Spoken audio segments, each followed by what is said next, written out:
Hi guys, welcome to my channel. Today topic என்னென்னு பார்த்தீங்கன்னா, ஜம்மு காஷ்மீரில் நடக்கிற இஷ்யூவை பற்றி ஜென்ரலாக பேசிக்காக கொஞ்சம் பேசுவோம்.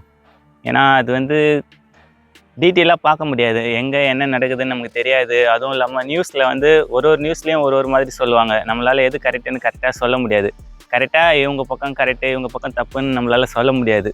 ஏன்னா அது பெரிய இஷ்யூ. இப்போ இந்தியாவில் இருக்கிறவங்களாம் பாகிஸ்தான் எல்லாரையும் தப்பாக நினைப்பாங்க, பாகிஸ்தானில் இருக்கிறவங்க இந்தியாவை அட்டாக் பண்ணணும்னு நினைப்பாங்க, தப்பாக நினைப்பாங்க. அதனால் நம்ம இந்தியன்ஸ் தான், அதனால் நம்ம பாகிஸ்தானை வந்து எதிர்த்து தான் ஆகணும். இந்த மாதிரி பண்ணதுக்கு, இந்த தீவிரவாத செயல் பண்ணதுக்கு. அதுக்கு அந்த மக்களையும் பாதிக்கணுமா அப்படின்னு கேட்டாக்கா, அந்த மக்கள் எதுவும் பண்ணல. அதனால் இந்த நம்ம போர் எடுத்து நம்ம இந்தியன்ஸ் வந்து அவங்கள தாக்கி அந்த மக்கள், அப்பாவி மக்கள் பாதிக்கப்படுறதை வந்து நம்ம சப்போர்ட் பண்ணக்கூடாது. எப்போ ஸ்டார்ட் ஆச்சுன்னா, ஏப்ரல் 20க்கு மேலே தான், 22ன்னு நினைக்கிறேன். அப்போ தான் 20 பேருக்கு மேலே இந்தியன்ஸ் எல்லாம் காஷ்மீரில் கொன்று இருக்காங்க. அதுவும் மதத்தை கேட்டு கொண்டு இருக்காங்கன்னு சில பேர் சொல்கிறாங்க. சில பேர் இல்லை, அந்த முஸ்லீம் மதத்தை சேர்ந்தவங்களே ஒருத்தரை கொண்டு இருக்காங்க, அதனால மதத்தை கேட்டுலாம் கொலை பண்ணல, அப்படியே கொண்டு இருக்காங்க அப்படின்னு சொல்கிறாங்க. ஏன்னு பார்த்தீங்கன்னா, அது மதத்தை வச்சு பிரித்து பார்க்குற மாதிரி ஆகிடும்ல. மதத்தை வச்சு கொன்னாங்க, இந்து மதத்தை மட்டும் அப்படின்னு சொன்னாக்கா அது ஒரு மத பிரச்சனையாக மாறிடும். அதனால் ஒரு சிலர் பொதுவாக எல்லாருமே காமனாக தான் இந்தியன்ஸை கொண்டு இருக்காங்கன்ற மாதிரி சொல்கிறாங்க. அது யாரை கொண்டாலும் அது வந்து தப்பான விஷயம் தாங்க. ஒருத்தரை கொல்றதுலாம் ரொம்பவே தப்பான விஷயம். அது ஏன் அப்படி பண்ணுறாங்கன்னு தெரியல. இன்னும் நம்ம சின்ன வயசுலேருந்து பார்த்துன்னு இருக்கிற மாதிரி பாகிஸ்தானி தீவிரவாதிகள் அப்படின்ற மாதிரிலாம் இன்னமும் சொல்லிகிட்டு இருக்காங்க. அது உண்மையாக என்னாலும் தெரியல.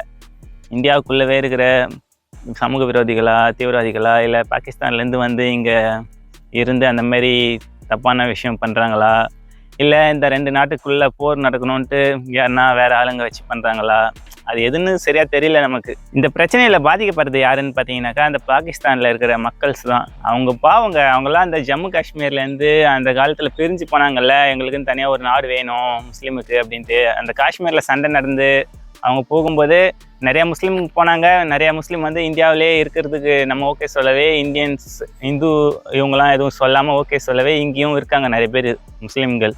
இவங்க வந்து இங்கே இருக்கிறவங்க முஸ்லீம் நல்ல முஸ்லீம், அங்கே இருக்கிற முஸ்லீம் கெட்ட முஸ்லீம் அப்படின்லாம் கிடையாது. மதம்லாம் இங்கே எதுவுமே இல்லை. அவங்க சரின்னு அங்கே தனியாக இருக்கும் அப்படின்ட்டு போயிருக்காங்க. அங்கேயும் நிறைய அப்பாவி பீப்புள்ஸ் இருக்காங்க, நிறைய லேடிஸ் இருக்காங்க, ஃபேமிலிஸ் இருக்குது. அதனால் நம்ம எல்லாருமே தப்பு சொல்ல முடியாது. பாகிஸ்தான் எல்லாருமே தப்பானவங்க, அவங்க மேலே போர் எடுக்கலாம், அவங்க மேலே அவங்களுக்கு போகிற தண்ணியை தடுக்கலாம். அப்படி தடுத்தா அவங்க விவசாயம் பாதிக்கும், அவங்களால எக்கனாமிக்கலாக பெருசாக இருக்க முடியாது. அதனால் நம்ம ஈஸியாக வைத்திடலாம்.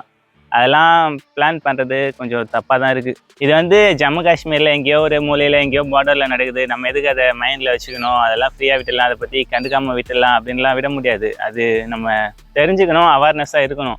ஏன்னா அங்கே நடக்கிறது நாளைக்கு நம்ம ஊரில் தமிழ்நாட்டிலையும் நடக்கலாம், இலங்கையிலையும் நடக்கலாம், கேரளாவிலையும் நடக்கலாம். அதனால் அதை பற்றி தெரிஞ்சு வச்சுக்கணும். பக்கத்தில் இருக்கிற நாடுகள்லாம் நம்ம நாட்டு மேலே எப்படி இருக்குது, எந்த அபிப்பிராயத்தில் இருக்குது, கரெக்டாக இருக்காங்களா, இல்லை சண்டை போடுற மாதிரி நிலைமை வருதா, அது எல்லாமே வந்து நிறையா பாதிப்புகள் ஏற்படும். அதனால் நம்ம எல்லாமே தெரிஞ்சு வச்சுக்கிறது நல்லது தான். எனக்கு வந்து பிடிக்காத விஷயம் என்னென்னு பார்த்தீங்கன்னா, இந்தியா சைட்லேருந்து அந்த சிந்து நதி நீரோ ஏதோ ஒன்று கட் பண்ணியிருக்காங்கன்னு சொன்னாங்க பாகிஸ்தானுக்கு போகிறது. அதனால் அங்கே நிறைய விவசாய நிலை பாதிக்கும், அது நிறையா பீப்புள்ஸ்க்கு வந்து நிறைய கஷ்டமாக இருக்குன்ற மாதிரி சொல்லியிருக்காங்க. அந்த நாட்டு மக்களுக்கு நிறைய எக்கனாமிக்கலாக லாஸ் ஆகும், நிறையா பிரச்சனை வரும்ன்ட்டு. அது வந்து கொஞ்சம் தப்பாக படுது. அது கவர்மெண்ட் சைட்லேருந்து நிறைய பேர் கவர்மெண்ட் பண்ணது கரெக்டுன்னு தான் சொல்கிறாங்க, அந்த மாதிரி நதி நீரை கட் பண்ணது பாகிஸ்தானுக்கு போகிறத. ஆனால் இது வந்து கடந்த 60 வருஷமாக ஏதோ சொல்கிறாங்க, இத்தனை நாளாக இத்தனை வருஷமாக அவங்க பிரச்சனை பண்ணிட்டு தான் இருக்காங்க. ஆனால் அந்த மாதிரி நதி நீரெலாம் எதுவுமே கட் பண்ணதில்லை. ஆனால் இப்போ நிறைய நாள் கழிச்சு இப்போ தான் கட் பண்ணியிருக்காங்கன்னு சொல்கிறாங்க.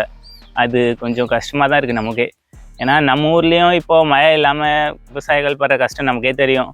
பயிர் எல்லாம் எப்படி வாடுது, கதிர் வர டைமில் தண்ணி இல்லாத போகும், அதனால நிறைய பேர் லாஸ் ஆகும். அது பெரிய பிரச்சனையாகுங்க. அதனால நிறையா டெத்துலாம் கூட நடக்கும்.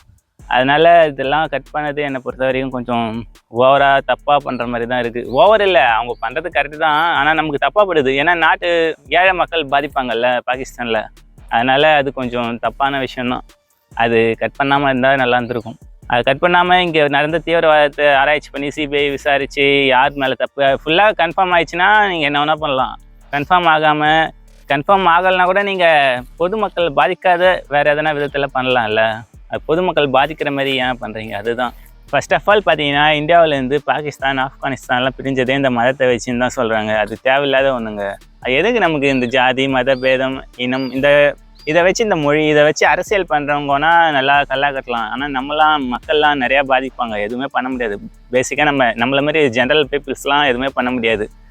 அதனால் நீங்கள் இன்னும் அந்த காலத்தில் மாதிரி ஃபஸ்ட்டு எல்லாம் இருந்திருக்காது ஜாதி மதம் இதெல்லாம். அதுக்கப்புறம் நடுவில் க்ரியேட் பண்ணியிருப்பாங்க. நான் அறிவாளின்ற மாதிரி இந்த இது அதுன்ட்டு நல்ல நேரம் நல்ல நாள் ஜாதி மதம் இந்த சாமி அந்த சாமின்ட்டு பிரித்து இனத்தை பிரித்து அதுக்கப்புறம் இதெல்லாம் தேவையில்லாத ஒன்று நடுமையும் க்ரியேட் ஆனது தான் எல்லாமே. ஆரம்ப காலத்தில் எதுவுமே இல்லாமல் ஒன்றா தான் இருந்திருப்போம். அந்த மாதிரி இப்போவும் ஒன்றா இருக்கலாம், ஆனால் இருக்க மாட்டாங்க. என்ன பண்ணுறது? இதெல்லாம் இல்லாமல் இருந்தாலே நாடு நல்லா இருக்குங்க. இதுக்கெலாம் அமெரிக்காவே பரவாயில்ல போல். அங்கெல்லாம் ஏதோ ஒரு சாமின்னு வச்சு கும்பிட்டு இருக்கானுங்க. நம்ம ஊரில் தான் அங்கங்கே ஒரு மூலையிலையும் ஒரு சாமி வச்சு கும்பிட்டுன்னு நாட்டை நாசமாக கூறு போட்டு விற்றுன்னு இருக்கானுங்க. என்னை பொறுத்த வரைக்கும் இந்த ஜாதி மத பேத இனம் இது எதுவுமே இல்லாமல் காமனாக நம்ம ஜென்ரலாக மனுஷனாக பார்த்தோன்னா வச்சுக்கோங்களேன், எதுவுமே நடக்காது, எந்த பிரச்சனையுமே இருக்காது. அவ்வளோதாங்க இந்த வீடியோ. இதில் உங்களுக்கு பிடிச்சிருந்தா கீழே கமெண்ட்டில் சொல்லுங்கள். இல்லை எதனா மாற்றணுன்னா அது கீழே கமெண்ட்டில் சொல்லுங்கள். இல்லை எப்படி பேசணும், அந்த டோன் எப்படி பேசினா கரெக்டாக இருக்கும், எது வந்து நான் கொஞ்சம் கரெக்டாக பேசியிருக்கேன், எது தப்பாக பேசியிருக்கேன்றதை கீழே கமெண்ட்டில் சொல்லுங்கள்.